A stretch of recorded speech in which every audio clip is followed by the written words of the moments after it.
The Local Show, sponsored by Victory in Motion, home of knee repair, not knee replacement, on News Radio 570 WSYR, on 106.9 FM, and live everywhere on the iHeartRadio app. The Local Show features in-depth conversation with business owners, employees, and influential business leaders throughout Central New York, exploring their successes, challenges, and reasons for doing business right here in our growing community. The Local Show is produced locally by Zoe Advertising. Now your hosts, Tom and Steve.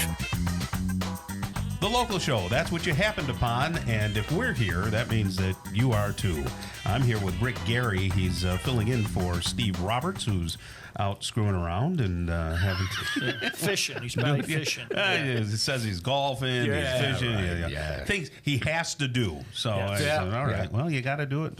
That's okay, because Rick is an old broadcast buddy, and it's fun to get back on the air with him. So, Rick, this is Bud Loura, by the way. He's the owner of Restaurant QB. Now, you ask him, what the heck is that? Yeah. What is so? We're a group of restaurants. I don't know, 160, 180 strong in Central New York, Onondaga, Syracuse County, some Cuyahoga County, and the goal is to take the volume of independent restaurants in any area and use it as leverage over suppliers. So if you think about it, the chain restaurants don't have the buying power that a national or that an independent doesn't have the buying power that a chain does. So they're kind of at a loss. So if we can group everybody together, and I can go out, and I've done this before on a national level, and help them, and we can communicate with each other. It's been great, especially during COVID. A lot of independent restaurants do not feel that other independent restaurants are competitors. They feel like they're allies. So we work together. So you're working. You're taking all of these restaurants. You're trying to get the better deals on. So we go in from like Cisco or no. We go and negotiate soda, coffee, linen, dairy, paper food, credit card processing. Get a local supplier that's willing to offer a discounted price off their street pricing to support a group of 160. Okay. And then I don't charge any of these restaurant owners are my friends. I know 90% of them personally. So the supplier pays me. So they pay me built into the sell price that the restaurant gets. Is an admin fee back to me. It's kind of mailbox money. So how much are they actually saving? 5%? Oh, God. I mean, you can talk to Paulie at Pisa. On his linen alone, we saved him $20,000. Oh, linen is expensive. It's expensive. And there's gitches, in credit card processing. There's a lot of money to be saved there. So, let me ask you something about the credit card processing. A lot of restaurants are still doing that. You take a card, you got to pay 3.9%. Yes. What's the restaurant getting? What is their cost to the credit card company? Is it 2%? It's simple. But back in January of 2019, New York State became the 42nd state to allow businesses outside gas stations to offer dual pricing. So they could offer a cash discount price. So that if you pay with a credit card, you pay a higher price. If you pay with a cash, you pay a lower price. And what it does is it eliminates the restaurant owner from having to pay the fees to credit cards. So if you think about it, 25 years ago, it was probably 40-60 cash to credit cards. Now, you take a place like Joey's, it's 97% credit cards. So he's paying upwards of $100,000 a year in fees. Yeah, but when you're figuring up a plate of food, you're figuring up the cost to run the restaurant, the staff and so forth, the food cost. Don't you figure that in there? You can, but in this way, anybody who's willing to pay it with cash is getting a deal. So they're offering a deal. Why shouldn't you get that same deal if you're using a debit card? You do. No, you don't. You should. I haven't seen it. I've gone to and mine are all debit cards. Yeah. They never give me a break. Huh. There's fees to the debit card. It's there still are fees to the debit card. Yeah, the restaurant would have to pay those fees. Money comes out. You could walk out of the restaurant. So think about if either one of you ever decided that you wanted to open a restaurant, call me first. Well, Rick did. It was the salad days of his youth. He loved it.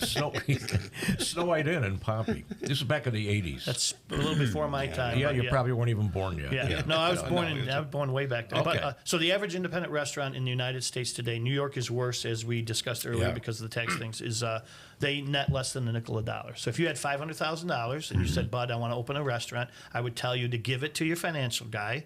Let him put it and invest it for you and get 10, 12, 14% and sit home and watch Netflix and eat potato chips, because restaurants today aren't even making 3% net. Back when I was in, 85% of restaurants failed within the first 3 years. 42% of restaurants, National Restaurant Association came out with an article on restaurants in 2025. 42% of them did not make any money in 2025. Yeah, wow. I believe it. In order for those restaurants to get to a 5% margin, they'd have to raise their prices 30%. Well, what about with Micron coming in? There's not enough places really to eat around. Well, there's not town. enough employees. And there's that's the other thing. There's no employees. We've been working, a bunch of restaurant owners downtown. We've been working together. Paul at Pizza, Kitty Hoynes, Trappers, Postabilities, Lee and Steigerwalls. We've all been working together. We got the Restart program approved at OCC. Believe it or not. What's that? So if you're an Onondaga County resident and you're displaced from your job and you want to learn a new trade outside the trade you were in, well, there you go, you can Rick. go to OCC and there's certain categories of careers that are approved, and you go to tuition free. But food service was not one of them. So we went. Will Barkley, Kathy Hochul ended up signing it, which was Grice. But Chris Ryan, we had a bunch of allies here. Ryan McMahon, who's great, got us approved. So starting this semester, OCC, you're approved. You can go for culinary free. That's a good idea. Yeah. So, because there just isn't enough restaurant employees. Hard to find are cooks. Yeah. Yeah, well, sure. We need to change the narrative. You think, oh my God, I got to work in this sweaty kitchen. I don't make any money. I'm not getting any benefits. I got to do 70 hours a week. I got to work till 1 o'clock in the morning. That's not the case anymore. Most restaurants close at 10. Mm-hmm. Most restaurants are paying $25, $22 to $28 an hour. You're working a 40-hour week. You get 401k. You get health benefits. You get PTO. You learn something. If you don't want to go to college, you're not a kid that is a college student like you told me about your son. Right. He wants to be a photographer, kind of an entrepreneur. You can go and learn something. You can go on a date with a girl or cook dinner for your parents. You have a skill set. You know, so it's if you got somebody that's looking for that, they're looking for that. And if you're a chef, you don't have to buy aftershave. You'll smell like an onion on that date. Yes, you will. You will. I see that. But it's good. I mean, a good cook, a line cook, chef, they're worth every cent. Oh, my gosh. But you can't find them. I have a friend that owns the Blue Canoe. Oh, wow, yeah. I don't know him, but... You know Pete? I do know Pete. He used to own a place in Casanova. He used to own the Golden Pheasant. Yes, I know Pete. Yes, he's a good dude. He just can't find anybody. No. He's there from sun up to sundown. Yeah, it's terrible. And there's no next generation. And there's nothing. In the old days, there used to be generational restaurants, right? You look at Santangelo's, there's a next generation. There's no next generation after Mike and Julio. They don't want their kids to have that business. Yeah, most people that are successful in the business were born into the business. Yes. Right. The second generation of anything anymore. Car dealerships.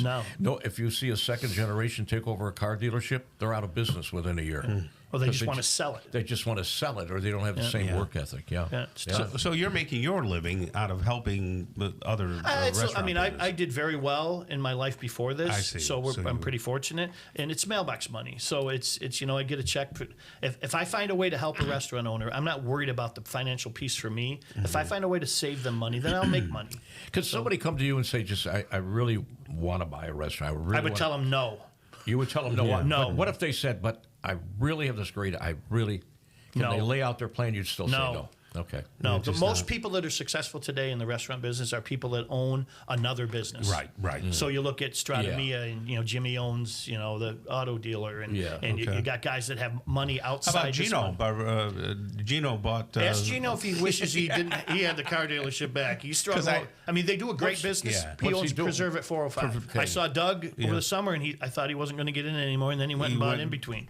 We just booked our daughter's wedding there. It's beautiful. He had the open house a couple weeks ago. In between his own, somebody opened it up? It's a wedding venue now. Oh, he's just doing events. And he hooked up with Dan Giamartino to do the catering and Diamond Catering. They know what they're doing, You know who does a great job, and that is the Copper Top. Yeah. Giamartino's. That's still Giamartino's, yeah. He's got the formula. Oh, yeah. He's got There's no doubt. Nice priced lunches. Yep. They're fast. The staff comes over. Always consistent. Always Good consistent. Stuff. Always Their new pleasant. model is the Tully's Tenders to go. And you got the drive-through. They're just opening a bunch of those. People come in there for lunch. They're in and out of there. And they're all good. It's good meal. Best tenders on earth. Yeah. Well, he's the restaurant QB. So if you do have a restaurant, you need some help. You need some advice. The first advice is don't open a restaurant. But if you're already in it and you're knee deep, call Bud Loura right there. 751-3528. Good number? Yes. Okay. 751-3528. Restaurantqb.net. Have a great day. Thanks. Okay.